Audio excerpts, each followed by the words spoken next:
Salve a tutti, calcoliamo l'integrale di una funzione razionale fratta il cui denominatore è di secondo grado e ha il discriminante delta minore di 0. Allora, se il numeratore ha grado maggiore del denominatore, semplicemente dividiamo, facciamo la divisione dei polinomi e troviamo che la frazione è uguale a un polinomio più un'altra frazione dove abbiamo il denominatore iniziale, ma il numeratore ha grado minore del grado del denominatore, quindi minore di 2. Questo l'ho spiegato nel dettaglio nel video del caso in cui il discriminante delta è maggiore di 0, andate a vedere lì. Quindi ci basta calcolare il caso degli integrali dove il grado del numeratore è minore del grado del denominatore, che qui comunque prendiamo come il secondo grado. Ok, allora qui abbiamo 6x più 18 fratto questo polinomio di secondo grado con delta negativo. Vediamo che il delta è davvero negativo, ce lo calcoliamo. Sì, viene fuori negativo. Ok, e notiamo anche quanto è la derivata di questo denominatore, è 2x meno 4 che ci servirà dopo. Allora, adesso qual è l'idea all'inizio?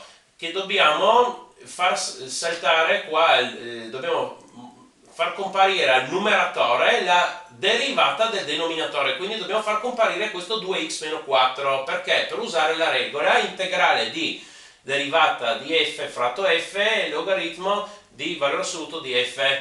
Allora, quindi qui abbiamo 6x, noi dobbiamo avere 2x, però non è che possiamo sommare o sottrarre x, no, dobbiamo farlo con una costante moltiplicativa, cioè questo 2x andrà moltiplicato con qualcosa, in questo caso 3, però eventualmente se serve andiamo a moltiplicarlo anche con una frazione, insomma dobbiamo trovare 2x eventualmente moltiplicando una frazione, qua semplicemente è moltiplicato con 3 e questo fattore qua va raccolto su entrambi i termini, quindi anche qui abbiamo semplicemente 6, però eventualmente si mette una frazione, comunque qua in questo caso 3, abbiamo raccolto 3 in pratica, che moltiplica 2x più 6, 2x era importante, allora questo 3 è una costante che possiamo portare davanti all'integrale.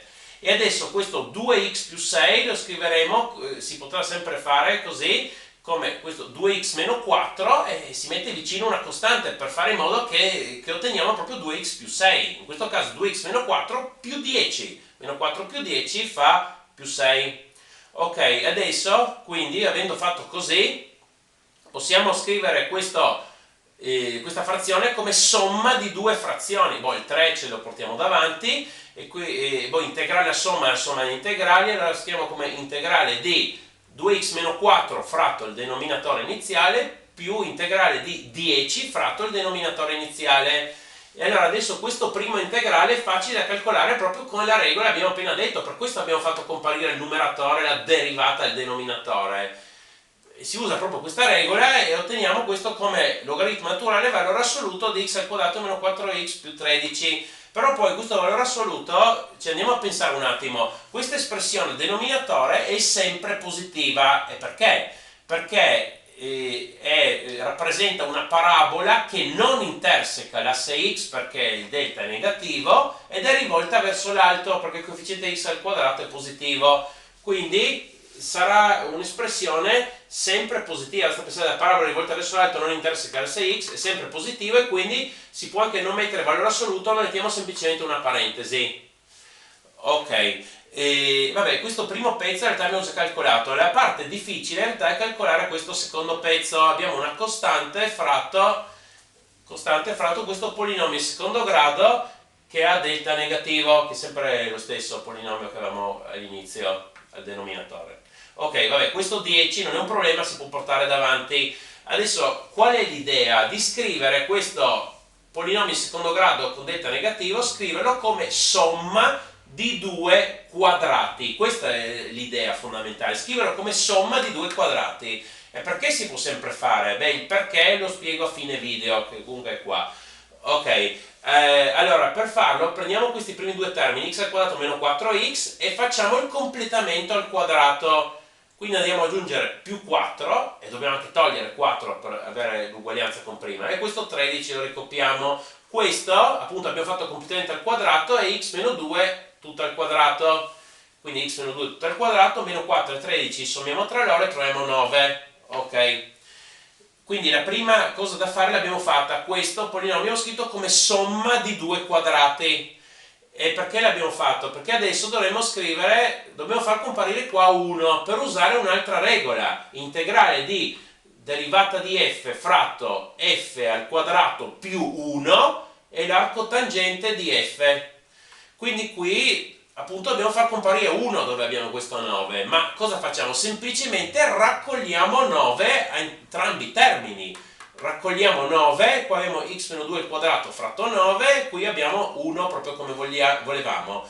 Questo 9 è una costante, un nono, che possiamo portare davanti all'integrale, quindi qui abbiamo 10 noni. Qua questo 9 è 3 al quadrato e quindi possiamo mettere tutto insieme qua x meno 2 terzi tutto al quadrato più 1. Finalmente vediamo che ci stiamo avvicinando a quello che volevamo, che qui abbiamo una funzione di x al quadrato più 1. L'unica cosa che ci manca ancora è avere al numeratore la derivata di questa funzione che sarebbe x terzi meno 2 terzi. Quanto è la derivata? È un terzo. Ok, quindi qua sopra al numeratore dobbiamo far comparire un terzo.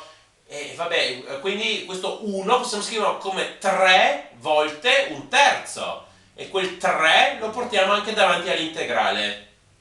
Quindi qui abbiamo fatto comparire un terzo come volevamo. Boh, questo si va anche a semplificare, ma è secondario.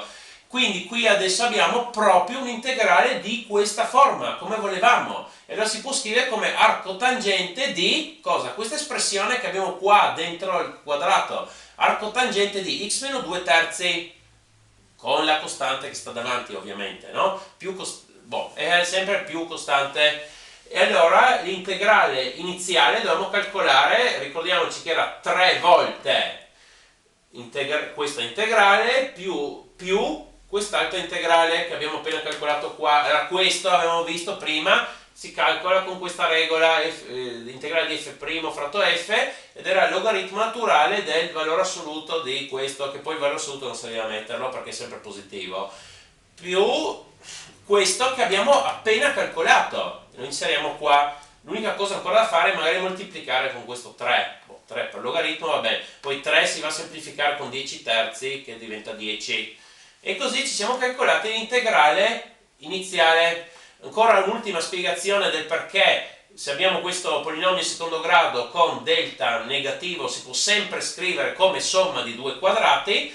Se delta è negativo possiamo dire che questo polinomio ha due soluzioni come numeri complessi a più b, e questi numeri complessi sono tra loro coniugati. Abbiamo a più b e a meno b, sono complessi coniugati perché i coefficienti sono tutti numeri reali. Ok, quindi questo polinomio ha come zeri a più b e a meno b, che poi vabbè bisogna determinarli, ma adesso non importa per questo ragionamento. E quindi questo polinomio di secondo grado delta negativo si può scomporre come il coefficiente di x al quadrato, qua ho scritto k, per x meno la prima soluzione per x meno la seconda soluzione, quindi x meno a meno b, x meno a più b. X meno a vediamo che è comune ad entrambi, possiamo usare la regola a meno b per a più b al quadrato meno b al quadrato, quindi abbiamo questo x meno a al quadrato meno b al quadrato i al quadrato, ma d'altra parte i al quadrato è meno 1, quindi abbiamo x meno a al quadrato più b al quadrato, quindi si può sempre scrivere come, vabbè ok, ho detto come somma di due quadrati, come eventualmente una costante che moltiplica una somma di due quadrati, ma tanto la costante si può portare fuori dall'integrale. Una costante moltiplica la somma di due quadrati. Ok. Per favore mettete un mi piace e iscrivetevi, grazie.